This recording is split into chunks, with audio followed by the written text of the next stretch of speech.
नमस्कार दोस्तों। भारत में क्या हो रहा है, दुनिया में क्या हो रहा है और भारत कहां खड़ा है? क्या हम किसी से नैतिकता पर बात करने की स्थिति में हैं? क्या हम किसी को पाठ सिखाने की स्थिति में हैं? क्या हम विश्व गुरु बनने का 1% भी कोई गुण रखते हैं? कम से कम नरेंद्र मोदी के शासनकाल में तो बिल्कुल यही जवाब होगा।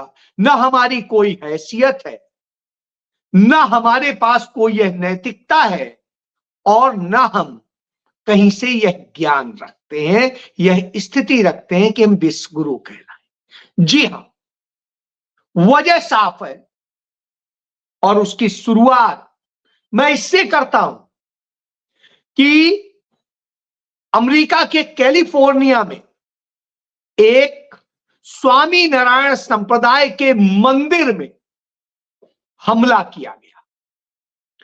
वहां पर तमाम तरह के स्लोगन लिखे गए और उसमें इतने गंदे शब्द लिखे गए कि मोदी ये, मोदी वो, मोदी ऐसा, और इस तरह से करके वहां पर प्रोटेस्ट हुआ और जिसे अटैक कहते हैं।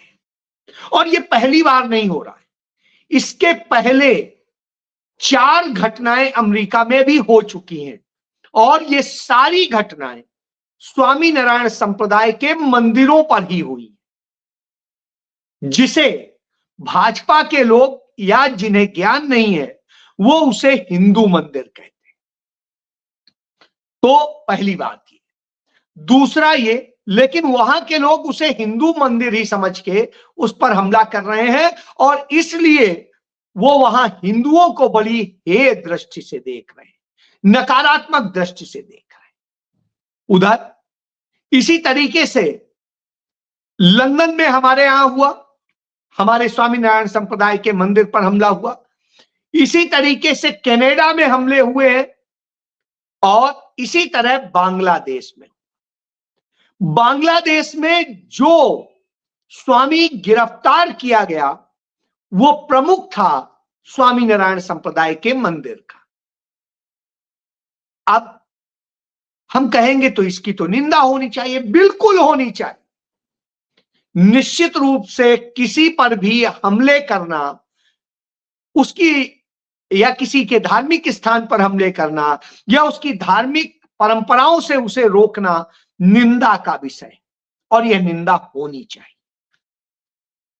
तो क्या नरेंद्र मोदी इन सारी निंदाओं को लेके एक भी चिट्ठी लिखेंगे? क्या उनकी हिम्मत है कि वो डोनाल्ड ट्रंप को एक चिट्ठी लिखें कि हमारे मंदिरों पे हमला हो रहा है, यह हम बर्दाश्त नहीं करेंगे?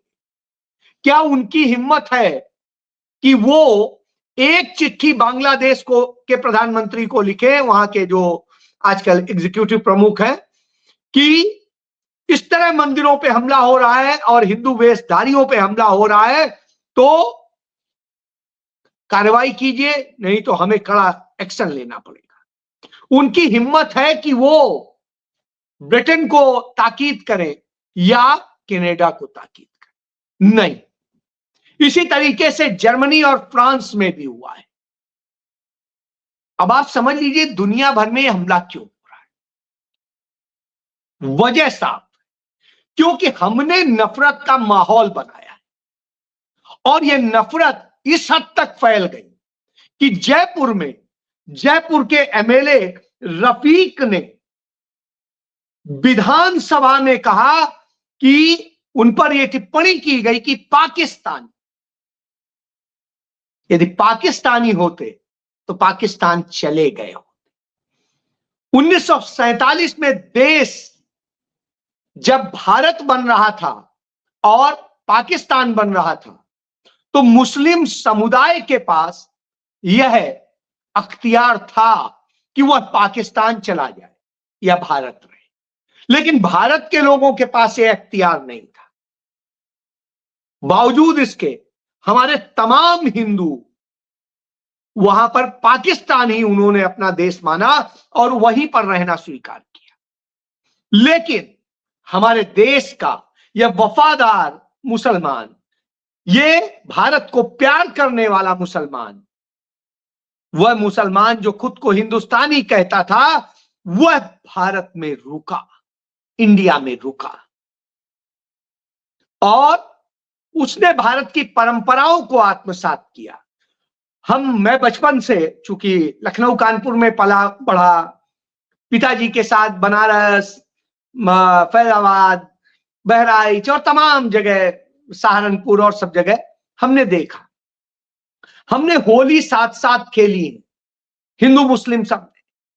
हमने दीपावली मनाई है, हमने ईद मनाई है, हमने बकरीद मनाई है, हमने जो है ईसाई धर्म का सबसे बड़ा, जिसे क्रिसमस कहते हैं, वो हमने साथ मनाया है, साथ घूमे हैं, साथ एंजॉय किया है। रमजान के पूरे महीने हम रात को अमीनाबाद में अपने मुस्लिम मित्रों के साथ में, हिंदू भी उतने ही होते थे, सब जाकर के खूब एंजॉय करते थे, कश्मीरी चाय पीते थे और चीजें खाते पीते थे। लेकिन आज इतना जहर कैसे आ गया? कभी किसी मुसलमान ने कभी हिंदू के साथ कुछ ऐसा नहीं किया, किसी हिंदू ने ऐसा नहीं किया। चंद छोटी छोटी घटनाएं हुई हों और उनके कारण उसे तनाव का रूप देने वाले कौन थे, और वो घटनाएं करने वाले कौन थे? वही लोग थे, वही संघी थे, वही भाजपाई थे, और वही नफरत वाले लोग थे जिन्होंने ये सारे नहीं किए। आपत्तियां होती हैं, हम भी लोग, हमारे भी हिंदू समुदाय के भी तमाम लोग आपत्ति कर देते थे, अरे कलर मत डालो, रंग मत डालो। स्वाभाविक सी बात है, कोई जा रहा है उसके साथ आप बदतमीजी से कलर डालेंगे तो कैसे बर्दाश्त करेगा? तो उस तरह की स्थितियां। लेकिन मोहब्बत के साथ आप जाइए, किसी भी मुस्लिम के गाल में आप कलर लगा दीजिए, वो प्यार से लगवा लेता था, कभी भी नहीं कहता था। ये मैंने अपना फर्स्ट एक्सपीरियंस बता रहा हूं, और जब मेरा अपना निजी अनुभव है तो आप समझ सकते हैं। अब मैं इसकी बात कर क्यों रहा हूं? क्योंकि जब ये हमले हो रहे हैं, इस तरह के माहौल बनाए जा रहे हैं, तो कौन बना रहा है? भारत में लोक सेवा आयोग होती है, यानी जनता का सेवक। वो आईएएस हो, आईपीएस हो, पीपीएस हो, पीसीएस हो, एचसीएस हो, एचपीएस हो, कोई हो, वो जनता का सेवक होता है, उसके थ्रू होता है। चाहे राज्य लोक सेवा आयोग हो या सेंट्रल का लोक सेवा आयोग हो, संघ लोक सेवा आयोग। वहां संविधान में हमारे गवर्नमेंट सर्वेंट नहीं है, संविधान में हमारे लोक सेवक, यानी वो जनता की सेवा करेगा। लेकिन संभल में क्या हो रहा है? वहां एक नफरती डिप्टी एसपी सीओ तैनात है, जो लगातार इस तरह से कर रहा है जैसे वो संघ का कार्यकर्ता हो और वो हिंसा करने निकला हो। जो एक शब्द कहा था तत्कालीन गृह सचिव और नरेंद्र मोदी सरकार में मंत्री रहे आरके सिंह ने, भगवा आतंकवाद, तो वो भगवा आतंकवाद का प्रतीक है। वो कहता है कि यदि रंग से वो है तो मुस्लिम घरों से ना निकले, वो अपने घरों में ही पढ़े नमाज। और जो रमजान माह चल रहा है, जो सबसे पवित्र माह होता है, उसमें वो मस्जिद में नमाज पढ़ने न जाए। कहां कहां मुसलमान? आप होली खेलिए, हम जो है जाकर के नमाज पढ़ेंगे, लेकिन हमें जाते वक्त आप मत छेड़िए, हम आपको नहीं छेड़ेंगे। यही तरीका होता है, यही सभ्य तरीका होता है, ये सिविलाइज्ड। लेकिन यहां वो कह रहा है इस तरह की बात। बिहार में भारतीय जनता पार्टी का विधायक कहता है मुस्लिम समुदाय इस बार रमजान का जुमा ना मनाए क्योंकि हमारी होली, और ये इसके लिए त्याग करे। तो हिंदू क्यों नहीं त्याग करेगा? हिंदू उनकी मस्जिद पे जाके गाली देगा, उस पे हमला करेगा, उस पे बम फोड़ेगा और तमाम हत्याकांड करेगा, और कहेगा कि आप ये करिए, हमें हमारा करने दीजिए, आप अपना कीजिए, टाइम फिक्स कीजिए। 2 बजे के पहले तक आप होली खेलिए जैसे नियम है, 2 बजे के बाद 2 बजे हम नमाज पढ़ने जाएंगे, कोई बात नहीं, कोई लड़ाई नहीं। लेकिन वो टाइम और वो व्यवस्था करने की बजाय आप नफरत फैलाने का काम कर रहे हैं। उधर देवेंद्र फडणवीस जो मुख्यमंत्री है वो कहेगा कि मैं मुगल बादशाह औरंगजेब, जिसके समय में हिंदुस्तान की सीमाएं अफगानिस्तान से लेकर के श्रीलंका तक थी, इतना बड़ा राज्य किसी ने नहीं बनाया। इतने बड़े राज्य को बना के उसने अखंड भारत शब्द बना के खड़ा किया, अखंड हिंदुस्तान तब कहना। तो वो हिंदुस्तानी सल्तनत जो उसने खड़ी करी, भारत का मान बढ़ाया, उसके लिए कहता है उसकी मजार तोड़ दी जाए। और हम इसलिए नहीं तोड़ पा रहे, हम तो तोड़ना चाहते हैं कि कांग्रेस हमें नहीं तोड़ने दे रही। तो साहब आप तोड़ने पे ही तुले हैं, तो आपने क्या रखा है? जब सबसे बड़ी चीज मोहब्बत आपने तोड़ दी है, लोगों में जहर भर दिया है, लोगों के घर तोड़ दिए, तो मजाक भी तोड़ दोगे, क्या फर्क पड़ जाएगा? आज उससे औरंगजेब नहीं खत्म हो जाएगा, औरंगजेब का कद और बढ़ जाएगा, उस पर रिसर्च और हो रही है और लगातार रिसर्च में आ रहा है, जो कि खुद भारतीय जनता पार्टी का प्रवक्ता, मुख्य प्रवक्ता कह सकते हैं, सुधांशु त्रिवेदी जो प्रोफेसर है, वो बताता है अपने अध्ययन के आधार पे कि शिवाजी ने 5 बार माफी मांगी थी। किससे? औरंगजेब से। लिखे, मैं नहीं कह रहा हूं, वो कह रहा है। और यह बात भारतीय जनता पार्टी के सबसे बड़े पुरोधा सावरकर ने अपनी किताब में भी लिखी है। यानी यह कहते हैं भारतीय जनता पार्टी यानी संघी इतिहास का सरकार ने भी अपनी किताब में कमोबेश, चाहे अकबर हो चाहे औरंगजेब हो, उसकी बड़ी सारी प्रशंसाएं लिखी। दोनों पक्ष होते हैं हर व्यक्ति में, मेरे में भी होंगे, आप में भी होंगे, कुछ अच्छाइयां होती हैं, कुछ बुराइयां होती हैं, लेकिन उस आधार पर आप समग्र चरित्र नहीं डिफाइन कर सकते। यह बिल्कुल सत्य है, यदि उसने कुछ मंदिर तोड़े तो उससे बहुत ज्यादा मस्जिद तोड़े, लेकिन नरेंद्र मोदी ने तो 250 मंदिर तोड़ डाले काशी में, उस काशी में जहां बाबा विश्वनाथ विराजते हैं, धर्म के सबसे बड़े। लेकिन वो करेंगे। इसके बाद आप मुस्लिम विधायक को, जयपुर को, जैसे मैंने बताया रफीक को, उसको आप पाकिस्तानी कहने लगेंगे, वो रोने लग गए। जिस देश के लिए हमने जान दी वहां हमें पाकिस्तानी कहा जा रहा है। जिस नूह के लोग लड़ते रहे राणा प्रताप के लिए, जो लड़ते रहे भारत की आजादी के लिए, उन्हें आप पाकिस्तानी कह रहे हैं, उन्हें गद्दार कह रहे हैं। कौन सी भाषा है? और इसके बाद आपकी स्थिति यह है कि आप नफरत फैलाने का काम इतना बढ़ा देते हैं कि सहारनपुर में रमजान के वक्त में एक फेसबुक आईडी से संघी यह पोस्ट डालता है और अल्लाह से लेके तमाम जो है मुस्लिम और उनके बारे में बहुत गंदी गंदी बातें लिखता है। कोई हिंदू के बारे में लिख दिया होता तो घर भर खोद के आप निकाल लेते, लेकिन उसको आप कह रहे हैं कि नहीं, उसका, वो कह रहा है कि उसका फेसबुक अकाउंट हैक हो गया था, उसकी बात पे आपने यकीन कर लिया और अज्ञात पर मुकदमा किया। बाकी आप किसी छोड़ते हैं क्या? यह कैरेक्टर है।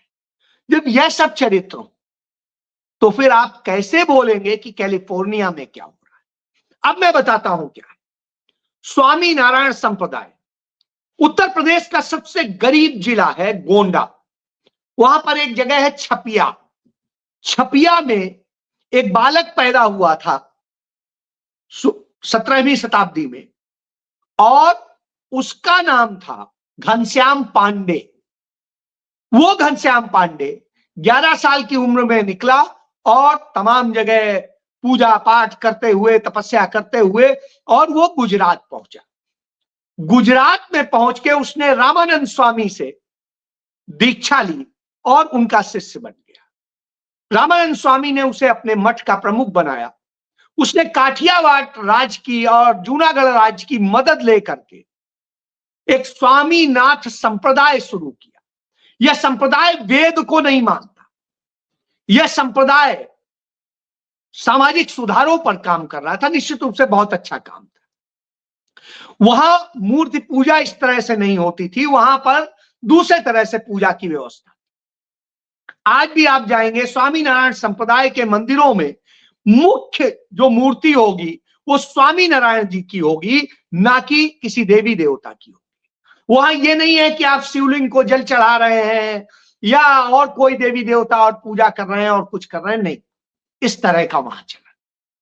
यानी जो हिंदू मंदिर का, सनातन मंदिरों का कंसेप्ट है उससे बिल्कुल अलग है। इसलिए मैं कहता हूं ये हिंदू धर्म नहीं। और उन्होंने खुद ही इसे स्वामीनारायण संप्रदाय कहा।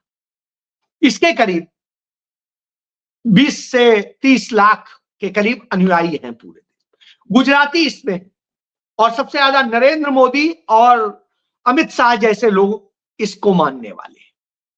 अब ये मानते हैं नहीं मानते हैं वो अलग विषय है। राम को भी अब तो नहीं मानते हैं, क्योंकि हार गए तो राम भूल गए।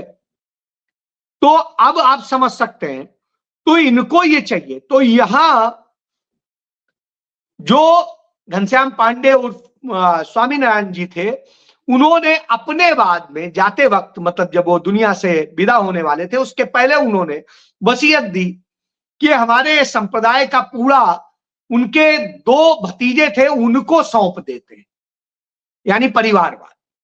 और वो भतीजे अच्छे से चलाते हैं, मैं उनको वो नहीं कहूंगा, उन्होंने अच्छे से चलाया। लेकिन कालांतर में वो आरएसएस के हाथ में आ गया और वहां से नफरत फैलाई जाती है। और वहां से जो किया जा रहा है उसी का नतीजा है कि बांग्लादेश में हो, उन्होंने भी यही कहा कि वहां से नफरत फैलाई जा रही थी, वहां से हिंसा और सांप्रदायिकता का खेल किया जा रहा था। यही बात अमेरिका में कही जा रही है, यही लंदन में कही गई, यही कनाडा में कही गई, यही जर्मनी और जापान में कही गई, और फ्रांस में, और इस तरह से तमाम देशों में कही जा रही। यानी अब ये किस चीज का गढ़ बन चुके हैं। इसी का ही मंदिर सऊदी में नरेंद्र मोदी ने उद्घाटन किया था जाकर।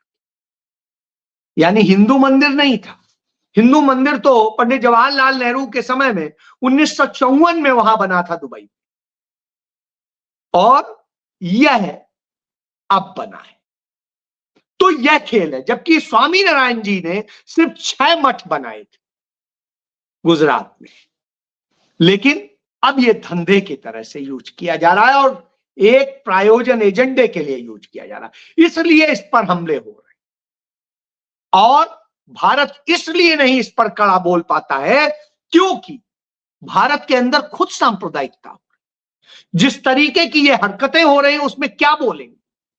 हालत ये है कि हिंदुओं को भी ये नहीं बख्शते हैं। इसका उदाहरण जो है तमिलनाडु है। डीएमके प्रमुख और वहां के मुख्यमंत्री ने कहा कि पंत प्रधान यानी प्रधानमंत्री बायस्ड है, पक्षपाती है और वो नफरत से भरा हुआ है, और इसीलिए वो लगातार जिस तरह की घटनाएं कर रहा है, जिस तरह से उस राज्य की संस्कृति, द्रविड़ संस्कृति को नष्ट करना चाहता है, वह बर्दाश्त नहीं किया जाएगा। तो ये साजिशों की सरकार, नफरत की सरकार, और इसके लोग नफरत फैलाते हैं। इसके समय में चाहे अदालतें हो, चाहे अफसरान हो, चाहे कोई हो, वो सब इसी में शामिल हो। और जो इनसे लड़ते हैं उनके यहां सीबीआई, ईडी, इनकम टैक्स और न जाने क्या क्या पहुंच जाता है। उदाहरण देख लीजिए, भूपेश बघेल के घर में ईडी पहुंच गई क्योंकि वो लड़ रहे थे इस नफरत से, लड़ रहे थे इस अन्याय से, तो साहब उनके यहां पहुंच गई।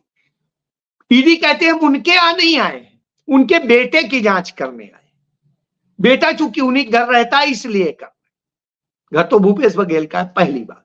दूसरी बात, बेटे ने गुनाह क्या किया, और जो आप लगाए थे 2017 में, वो अदालत में प्रूव हो गए कि सब झूठे केसेस थे, सीबीआई को उसका जवाब मिल गया।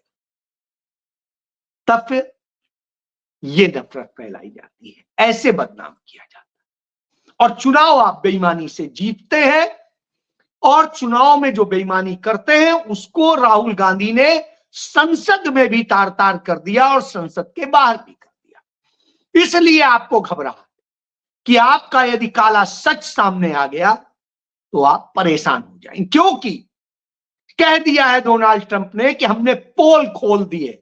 और पोल क्या है? क्योंकि जिस पेगासस से आप दूसरों की जासूसी करा रहे थे, उसी पेगासस का सॉफ्टवेयर जब एक तरफ रिकॉर्ड करता है तो दूसरा भी करता है, तो उसने आपको भी ट्रैप कर लिया है।